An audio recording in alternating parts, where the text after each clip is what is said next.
Because I'll tell you something about the executives from these companies, film and TV, these people who run these companies, they don't give a f about you.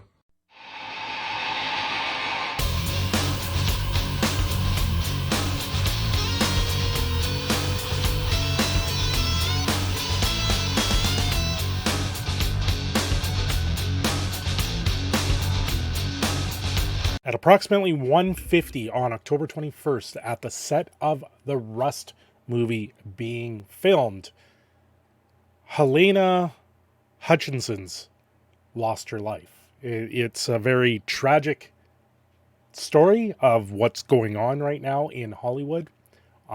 Start there at the beginning of this video was a clip that I got from a Facebook post on October 19th from Alec Baldwin. There is a lot going on with this story. I was going to try and do this as a live stream, but there is so much here. I've got to put my words to my mouth now. There is an unforeseen foretelling of what was coming down the line with this situation. The director was also injured with this movie when this shot was done, and this has been gripping all of social media, Hollywood, news outlets everywhere by storm. And there's a lot, like I said, there's a lot to break down here. I am Cindershadow, and this is my channel, Cindershadow Gaming, and I tend to cover some pop culture stuff and stuff what's going on with Hollywood, and I've been following some of the stuff in Hollywood with the contract disputes and the possible strike action that we may see. And the video from Alec Baldwin prior to what took place here is kind of foretelling of what may or may not have happened on the set. So let's start where this all started. From the Los Angeles Times, Alec Baldwin discharged prop gun that killed woman on movie set, sheriff says. Actor Alec Baldwin discharged the prop firearm that killed cinematographer Thursday on a movie set outside of Santa Fe, authorities said. Actor-producer Alec Baldwin fired a prop gun on a New Mexico movie set that killed the director of photography and injured the director. An accident that is renewing questions about safety hazards on film sets. So if you guys don't know what's going on here, Halyna Hutchins, 42, was shot and killed from what sounds like now a live ammo situation. Then the director, Jose Souza, 48, was also injured from this shot. That means this is a high caliber gun that, from the sounds of it, was live. It had live ammo. Now, things that I've been able to break down. It sounds like Baldwin was handed this pistol, was told it was cold, was told that there was no live ammo in it, and this would have been someone handed to him from a trusted source that it is this way. And when you're filming in movies, like I've seen this a lot of times on social media right now, they're all saying, oh, Alex should have known that he should have checked the gun. He should have done this. He should have done that. That's not how this would have went down. If this was being in the process of a shot, which there is contention that this might have not have been in process of a shot, but there is, when this shot is going on, he's handed a gun from off screen, pulls it up and aims it at the cinematographer, in this case, to get the video shot of this happening. And he fires the pistol, and instead of it firing a blank and having the normal gun effect from it, it fired a live round. And that live round then would have went through the cinematographer because they were in the line of fire. This is tragic. It's a story that is all too familiar to those that know of The Crow, Brandon Lee of The Crow. We've even had statements from Brandon's family speaking out about this, and this type of accident, I'm calling it an accident right now because there's no actual anything. There isn't a police investigation going on. There's no actual definition right now saying that this was not an accident. However, there is doubt in my mind, and probably in a lot of other minds, that this accident may have had lasting effects before and after what happened. Anyway, last thing, IATSE, the strike. So I'm told from people, because we've been shooting, I'm here in New Mexico shooting, and we're talking about what the potential is, and is everything going to go smoothly? Are the membership going to ratify the strike? And everybody's thinking there's a chance maybe not.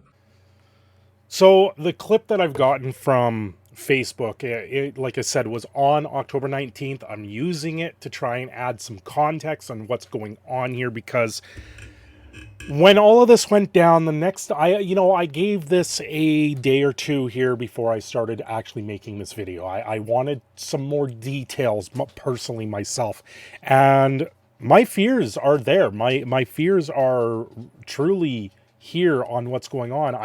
Like I said, I've been watching the IATSE strike, the contract details falling apart, and this was a lead up to it. And now, after seeing this video that I found on Facebook, after hearing how the camera crew walked off the set in protest before the fatal shooting, this was from what I'm reading is approximately 6 hours before that.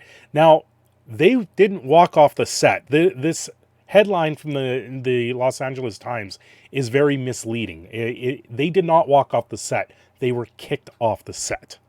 There's a big difference between a crew able to stand up in solidarity and walk off the set saying this isn't right, we need to do this, compared to them bringing in other people to replace them because they're complaining about the way they're being paid, they're complaining about the way they're being treated, they're complaining about the way that lodgings have gone down. And we'll get into all of these details. Hours before actor Alec Baldwin fatally shot a cinematographer on the camera crews walked off the set in protest working conditions. The camera operators and their assistants were frustrated with conditions around the low-budget film, including complaints of long hours getting their paychecks, according to 3 people familiar with the matter who are not authorized to comment. The camera crew showed up for work about 6:30 a.m. Thursday, began gathering up their gear and personal belongings to leave, one knowledgeable crew member told the LA Times. Labor trouble has been brewing for days on the dusty set at the Bonanza Creek Ranch near Santa Fe. Shooting began October 6th. Members of the production said that they have been promised the production would pay for their hotel rooms in Santa Fe.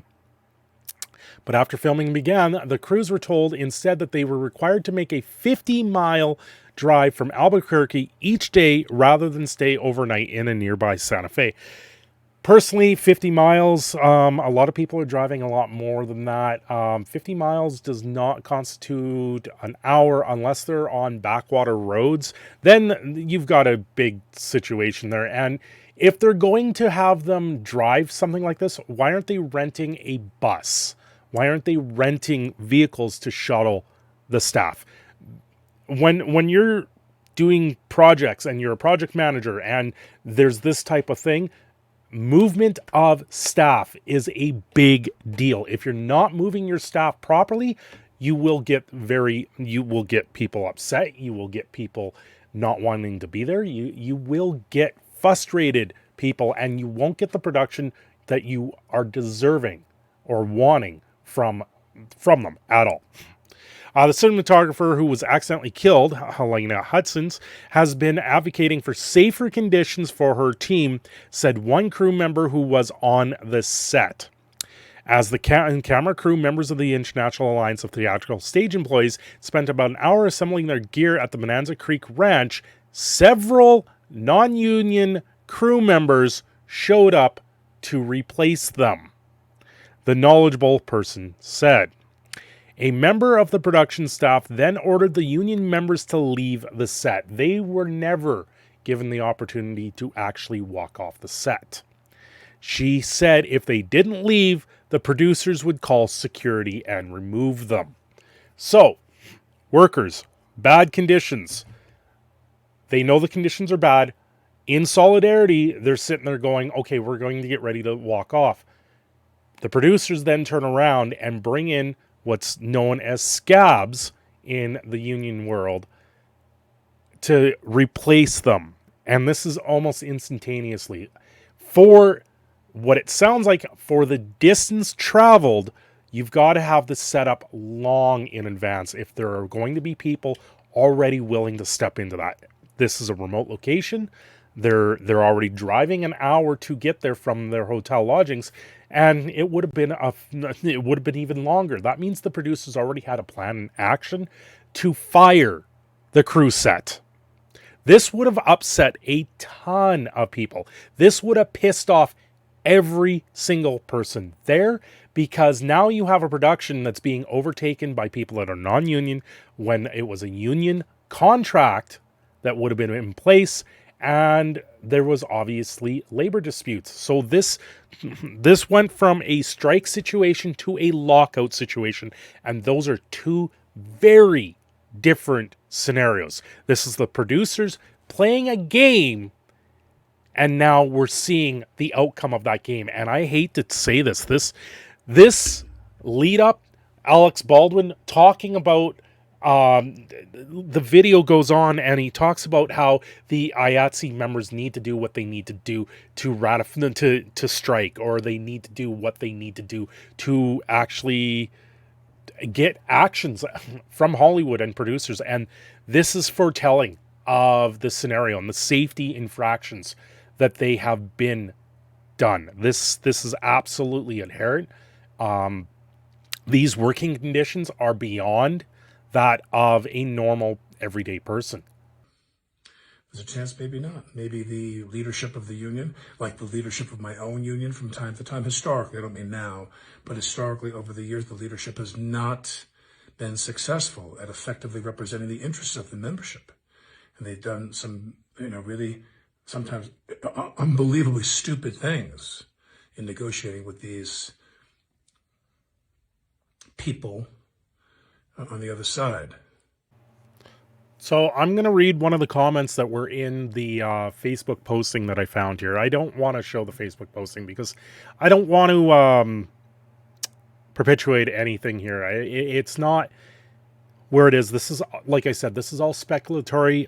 What I'm thinking is going to come from the outcome of this investigation is not going to be good. There's going to be a lot here. And do I think Alex was possibly set up? That's what it's starting to look like to me. I don't know. I don't think he meant to do what he did. I honestly think it was an accident on his part, and he may have played a role, that of a pawn in this situation. It's very interesting. So, the comments here. I am literally on the show in New Mexico with him and the producers on the movie, and they're treating the local crew like effing dog crap. Another person comments, say effing A. Then he comes back and says, absolute dog crap. At the moment, I'm fighting to get my crew on this movie hotel rooms when we're going long and are too tired to drive the hour back from location to Albuquerque. They either say no or offer a garbage roadside motel that is used as a homeless shelter. In fact, the line producer on the flick complained the motel she booked charges her $10 more a night than the homeless. They haven't even paid the crew a proper check. My B2 had to sleep in his car on Sunday night because they won't give him a room, and he was too tired to drive the hour home. These are long hours. You're looking at 12 to 16 hours on these sets and productions, because they want every single shot over and over and over again. That's how movies are made. Like if you haven't seen how movies are made, how many shots go through them, it's absolutely ridiculous. Some of the grueling work that people go through, and that grueling work should be compensated. Like, it's plain and simple. If people are too tired to drive, you're just going to cause more safety infractions, and it's going to cause, like, those safety infractions will come back on the producers and the company. And if, in some cases, if you're driving tired, you're driving impaired, but if that is your only choice and that's been done after a long day at work where you've worked 16 hours, that can come back and fall on the producers and the show and the companies that force you to make that drive without offering you another way to do it, without offering you a ride, without offering you a way back. There can be legal repercussions from that. Nobody on any production should have to sleep in the cold of their car at base camp or not die driving home. Someone else says, call your BA, report it. Do not accept this, but you have to call. Your BA is your who you're contacting in the union. That's a possible authority figure there. Already called the BA and he's fully involved. The show keeps arguing that they don't have to do anything because contract minimums don't force them to. In fact, in the low budget agreement, a hotel doesn't need to be provided until 14 worked hours. And this show is doing hour lunches, so it requires a 15-hour elapsed day before the volunteer of a hotel. My BA tried to get them to agree to 13 hours elapsed. They agreed to 13 hours worked. So here's where my crews at this show, and the unions involved 12.5 hour day worked with an hour lunch, 2 hours of driving a day, exactly 8 hours of time not at work. Most folks on my show are getting 5 hours of sleep a night. That is absolutely ridiculous. That's kind of what I went through with the shutdown I just worked. However, that was a different scenario completely. My drive to work is 40 minutes to and from. Like, my days were long, but at a lot of times you get a little bit more to relax a little bit when you're doing these things. So yeah. Yep, this is exactly why we need to set a precedent on the basic of building further for more humane working conditions across all contracts. If you have seen my other posts, comment, shares, registered nurse licensed in 3 states besides being local 600 DDT. Research shows that it's happening across the board with labor in the country. It's not safe or healthy, and we are seeing this everywhere. I can attest to this. You are seeing this everywhere. You are seeing people being overrun in every aspect of our daily living lives, and this continues, and they go back and forth with this, and this is the style and the look that we were seeing leading up to this. Now, at the same time, you've got the unionized employees being kicked off the job, non-union employees coming into the job, and it sounds like 6 hours after that swap happened on set is when this accident happened. Now, I don't know where to really take that. So now the rumor is that even though the strike has been averted in terms of the leadership making a deal with the producers, there's a rumor now that maybe the membership won't vote to approve because it's not a good settlement. It's not a good contract. And I want to say to the people in IATSE, do what you need to do. Do what you need to do. You don't like that contract? You think the contract could be better? You want to go on strike? Go on strike. Do it. Strike. Do what you got to do. You got to fight. You got to fight.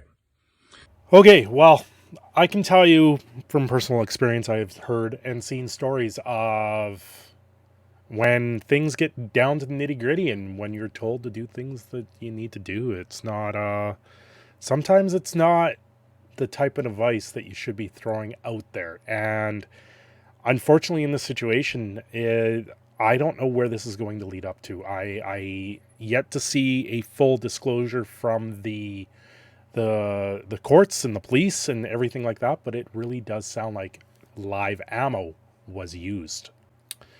Production has been halted on the low-budget movie, which began filming this month. We received the devastating news this evening that one of our members, Halyna Hutchins, the director of photography on the production called Rust in New Mexico, died from injuries sustained on the set. And that's from the International Alliance of Theatrical Stage Employees, Local 600.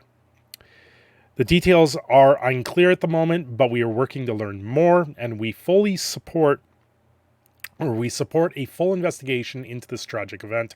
It's a terrible loss, and we mourn the passing of a member of our guild's family, said the IATSE local, which represents nearly 8,000 camera workers, including cinematographers. A spokesperson for Baldwin said that there was an accident on the set involving the misfire of a prop with blanks. It was unclear late Thursday how this might have happened. Through protocols for the use of weapon and prop guns on movie set are typically strict. Usually a prop master's licensed armorer is responsible for handling weapons on the set, including loading blanks. The person would monitor the gun's use and show it to the assistant director or actors who might use it. Productions also often require shields to be used during filming, although not during rehearsals. Live ammunition is not allowed on set. An email to the members of Local 44 of the International Alliance, a union that represents prop makers, said the shot that killed Hutchins and injured director Jose Souza on Thursday night was a single live round. This is very similar to how Brandon Lee was killed. As many of us have heard, there's been an accidental weapons discharge on the production titled Rust, began filming in New Mexico, said North Hollywood-based local. A live single round was accidentally fired on set by the principal actor, hitting both the director of photography, Local 600 member Halyna Hutchins, and the director, Jose Souza. Both were rushed to hospital in the email. A source close to the Times said the union does not know how the projectile was in the gun and clarified that live is an industry term that refers to a gun being loaded with some material such as a blank ready for filming. So a blank wouldn't have done this much damage. Yes, at close range it does damage, but to me it sounds like it's a through and through. And a blank would honestly disintegrate it. It would have just disintegrated in her. And for it to do an exit and then hit the director on top of everything, there is more to that. And that is where I'm like, was this actually a blank? And that's what things are starting to come down to. We'll have to wait to see. We'll have to wait to see if they recover a single bullet from this situation. Santa Fe, New Mexico reported that Baldwin has seen Thursday outside the sheriff's office in tears. Well, of course, according to investigators, it appears that the scene being filmed involved the use of a prop firearm when it was discharged, said sheriff's office spokesperson Joan Rios. Detectives are investigating how and what type of projectile was discharged. So that is the biggest thing here. Once we know what kind of projectile was discharged, if it was a blank or if it was not a blank, that's going to be the biggest thing that's going to come out of this. And we will have to wait to see what actually comes out of it. This whole story is completely tragic. Executives from companies making $70 and $80 million a year, and they want you to work 13 hours and not have a break, and you can't go to the bathroom or whatever the fuck. I'm riffing here, but it's like, I've never seen a time in my life. Well, the Brandon Lee family, they did make statements of their own overall on this. Our hearts go out to the family of Halyna Hutchins and Jose Souza and all those involved in the incident on Rust. No one should ever be killed by a gun on a film set, period. Brandon Bruce Lee, which is actually, I believe, his wife or Bruce Lee's wife. I don't know who runs the account, but this is the Brandon Bruce Lee account on Twitter that put that out. In addition, Baldwin and producers on Rust, including Ryan Smith, all these people, yeah. Yeah, it's one of these situations where I'm sitting here going, okay, what is going to be the story? What's going to be the outcome here? And I've been watching this, and this is now leading up to very, very close similarities of what happened with Brandon Lee in The Crow. In 93, Brandon Lee, 28, son of the late martial artist Bruce Lee, died after being hit by a 44 caliber slug while filming a death scene for a movie, The Crow. The gun was supposed to have fired a blank, but autopsy turned up a bullet lodged near his spine. And this may be what they removed from Souza. It could be something very similar to that. So I'm hoping that's not the case. I'm hoping it's a blank and it was just a high caliber gun that actually shot it. But if there was a large round that was that has been discovered, there's been very many investigations going on. One of the latest things I saw for the investigation right now into this was that the police are combing through the set, believing there may have been video footage of the shot being done, because this is apparently what it sounds like. It was a rehearsal part of it, and it was supposed to be dead. The gun was supposed to not be live in this case, and it was. So I don't know. There just seems to be a lot here, a lot of unknown answers. We'll have to wait to see where this one lines up. Ultimately, I think there's going to be a talk out, and we're probably going to see some stuff get discovered in this investigation. And if the inkling that I'm thinking is right, it's not going to be good. Either one side or the other, someone might be blamed for foul play here. And I don't think it's going to be Alex. I think Alex was set up and he was used as a pawn in this situation, mostly because he spoke out about the productions. There's precedent here. There's what happened on the 19th. Then there's what happened hours before this shot. There is too many ducks in a row for this to be not to have anything to do with each other. There is just too much here to say this didn't lead up to it.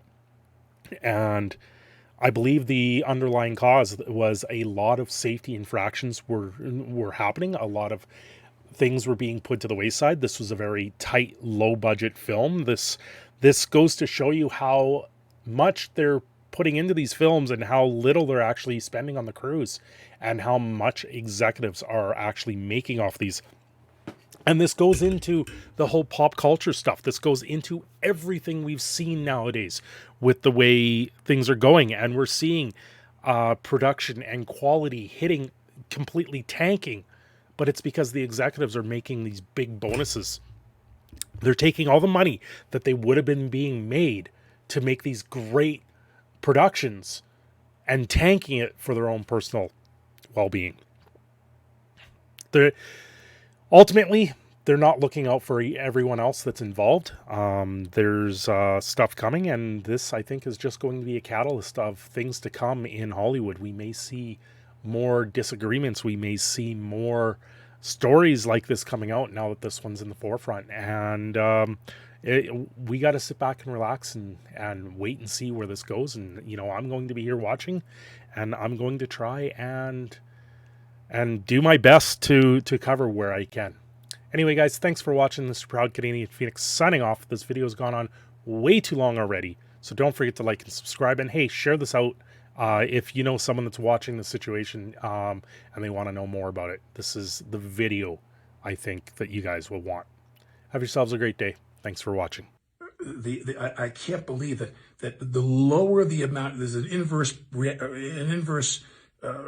proportion to equation to how low the creative capabilities of the studios and networks are to how much they pay themselves. An inverse proportion. The worse the shit is they put out, the worse crap they put out on TV and on streaming and in movie theaters, the more they pay themselves.